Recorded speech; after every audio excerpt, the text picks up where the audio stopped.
আবার প্রবাসী ভোটাররা রেমিটেন্স দেয়, তো তাদের পরিবারের জন্য তারা টাকা পাঠায়, তাদের পরিবার ভিটামাটি বিক্রি করে ছেলেকে বিদেশ পাঠায়, তো সে তার দায়িত্ব আছে তার পরিবারকে টাকা পাঠানোর।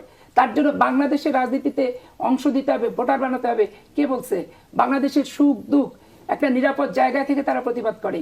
আমাদের মতো রং পানি থেকে, রিমান্ড থেকে, লোহার রড থেকে থেতলা করা, আর পুলিশ পিটানি, আর দিনের পর দিন 40 দিন 50 দিন থানা ও থানা করে বেঞ্চের উপর বসায় রেখে রিমান্ড কার্যকর করা, এগুলো কি প্রবাসী ভোটাররা কখনো তারা কি ভুক্তভোগী?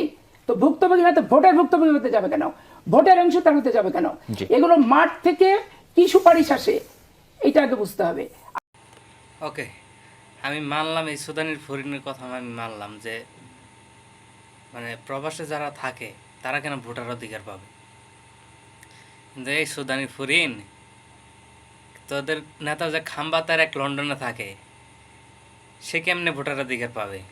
সে কেমনে তোদের দলের প্রধান হচ্ছে? এটা কি তোর মাথায় আছে? সুদানির ফরিন খাস তো চান্দা, মাথা মধ্যে তো আছে ঘু গোবর, আর কোনো কিছু তো নাই। প্রবাসীরা যদি এখন রেমিটেন্স পাঠানো বন্ধ করে, তোর হুগায় লাল বাতি জ্বলবো, বুঝা গেছে?